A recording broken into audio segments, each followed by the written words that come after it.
আসসালামু আলাইকুম রহমতুল্লাহি বারাকাতু। সম্মানিত বন্ধুরা, সকলে কেমন আছেন? আশা করি আল্লাহর রহমতে অনেক ভালো আছেন। বিশেষ করে ভালো থাকারই কথা। দেশের যে পরিস্থিতি, এতে ভালো না থাকে যায় না। তো আজকে যে বিষয় নিয়ে আলোচনা করব সেটি হচ্ছে বাংলাদেশের আগস্টের পর বাংলাদেশ স্বাধীন হয়েছে, আমরা স্বৈরাচার মুক্ত হয়েছি, আলহামদুলিল্লাহ। বেশ ভালোই দিন কাটাচ্ছি, এই জন্য বললাম।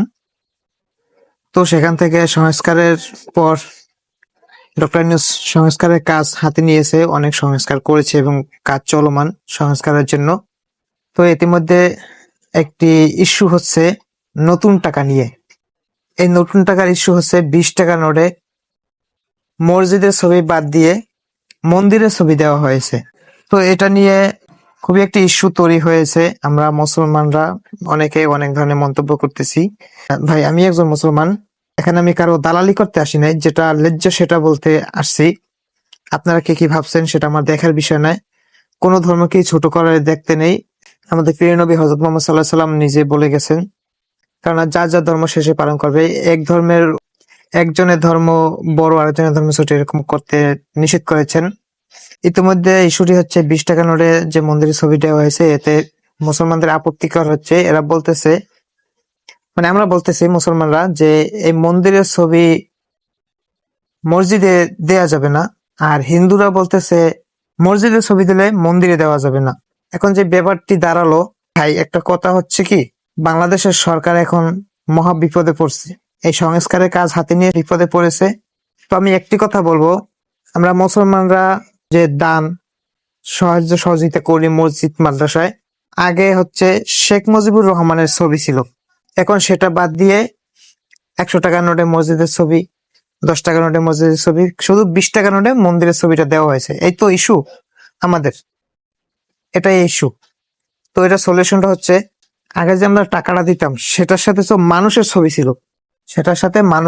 ছিল, সেই টাকাটা কিভাবে আপনি মসজিদে দিতেন একটু চিন্তা করেন। এখানে তো মানুষের ছবি দেওয়া হয় নাই, মন্দির এবং মসজিদের ছবি দেওয়া হয়েছে। তো এখানে আমি মুসলমান ভাইদের একটা কথা বলবো, যেই টাকাটা 100 টাকার নোটে বা 10 টাকার নোটে যে মসজিদের ছবিটা দেওয়া হয়েছে, আপনি দূরে এক জায়গায় গিয়েছেন, আপনার হঠাৎ পেটে চাপ এসেছে, মানে বাথরুম বা প্রস্রাব এসেছে, তখন আপনি বাথরুমে যাবেন। আগে কথাগুলো বুঝবেন, তারপরে মন্তব্য করবেন। আমি কি কারণে কথাটা বলতেছি সেটা আগে বুঝবেন, মাথায় নিবেন আগে। আমি এখানে কারো দালালি করতে আসিনি। আমি একজন মুসলমান, আমিও চাই এই মন্দির যে ছবি দেওয়া হয়েছে এটা আমারও লেগেছে, কিন্তু মেন যে ব্যাখ্যাটা সেটা আমাকে বুঝতে হবে। তো আপনি ওই মসজিদের ছবিওয়ালা টাকাটা নিয়ে আপনি বাথরুমে যান কিভাবে? তখন তো আপনার পকেটে টাকা থাকে, 100 টাকা 10 টাকা থাকে, তখন আপনি বাথরুমে যান কিভাবে? সেই 100 টাকার যে উপরে যে ছবিটা দেওয়া আছে মসজিদের, সেটা নিয়ে আপনি বাথরুমে যান কিভাবে? সুতরাং এখন যদি বলেন যে সব টাকার উপরে মসজিদ দেওয়া হবে, তাহলে আমাদের দেশে যে বিধর্মী ভাইরা আছে তারা মনে মনে ভাববে যে তাদের হাতে ক্ষমতা গেছে, এখন তারা শুধু তাদের স্বাধীনতাটাই প্রচার করছে, আমাদেরটা তারা ভুলে গেছে, আমাদেরকে তারা চায় না।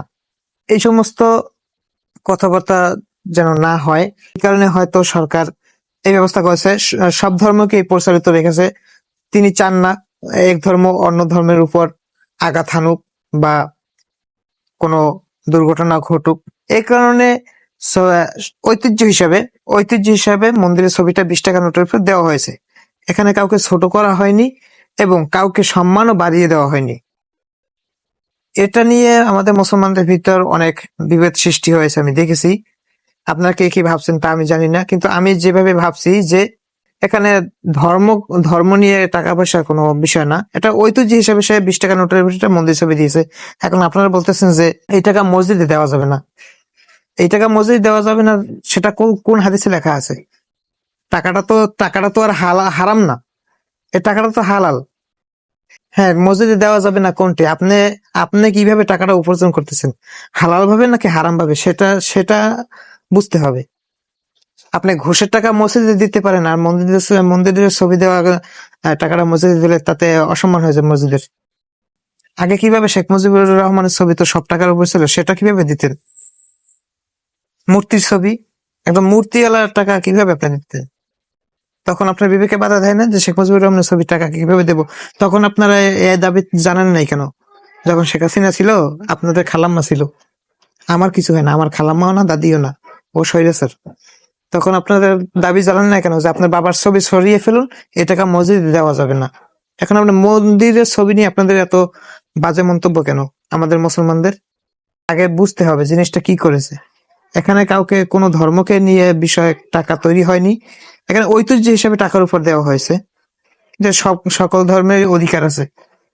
এখন যদি শুধু মসজিদ ছবি দেয় তাহলে হিন্দুত্ববাদীরা বলবে যে আমাদেরকে এখানে ছোট করা হয়েছে, আমাদেরকে অসম্মান করেছে, আমাদেরকে তারা আর চায় না, এই কারণে হয়তো ঐতিহ্য হিসেবে মন্দির ছবিটা দেওয়া হয়েছে। এটা নিয়ে বাংলাদেশের মুসলমানরা একটা ইস্যু তৈরি করেছে। নিজের ভিতরে ঝামেলা না করে ভাই সংশোধনে আসুন, আগে ভুলগুলি বুঝুন। আর সরকার যে সংস্কারের কাজ করতেছে আমরা তাদেরকে সহযোগিতা করি। আসুন আমরা সরকারকে সহযোগিতা করি, সংস্কারের কাজ সে হাতে নিয়েছে, দেখি কতদূর আগায়। আর এই 20 টাকার নোটের ভিতরে মন্দিরের ছবি, 100 টাকার উপরে মসজিদের ছবি, এটা নিয়ে ইস্যু তৈরি না করে আমরা ভুল বোঝাবুঝি থেকে বিরত থাকি এবং সংশোধনে আসি। নিজেদের ভিতরে এরকম করা ঠিক না। আমাদের বাংলাদেশে আমরা চাই হিন্দু মুসলমান এক হয়ে থাকতে, যাতে অন্য কোনো দল এসে সেটাকে ইস্যু তৈরি করে আমাদের নিজেদের বিপদ সৃষ্টি করতে না পারে, আমরা সেটা দিকে চাই। মন্দিরের ছবি নিয়ে আপনাদের এত চুলকানি, যখন শেখ মুজিবুর রহমানের ছবি মসজিদ দেখেন তখন আপনাদের বিবেকে বাজে নাই? মন্দিরের ছবি দিতে আপনার বিবেকে বাজছে নাকি? আপনারা চাচ্ছেন যে আমরা মুসলমান, শুধু মুসলমানের এই অধিকার আছে, তাদের কোনো অধিকার নেই। দেখেন আমি একজন মুসলমান, ভাইবেন না যে আমি হিন্দুদের পক্ষ করছি, হিন্দুদের পক্ষ করছি না, আমি মুসলমানের পক্ষেই করছি। কিন্তু আপনাদের এই ইস্যুগুলো কেন তৈরি করতেছেন? এটা ঐতিহ্য, সে মন্দিরটা দিয়েছে ঐতিহ্য হিসেবে, সে তো আর কাউকে ছোট বড় করে দেয় নাই। এগুলো ভুল বোঝাবুঝি থেকে আমরা বিরত থাকি। সকলে ভালো থাকবেন, সুস্থ থাকবেন, এবং সরকার যে সংস্কারের কাজ করতেছে সেগুলোকে আমরা সরকারকে সহযোগিতা করি, সরকারকে কোনো চাপ সৃষ্টি না করি। সে সংস্কার করুক, তারপরে নির্বাচন, তারপরে দেখা যায় দেশ কতদূর আগায়। সকলে ভালো থাকবেন, সুস্থ থাকবেন। আল্লাহ হাফেজ।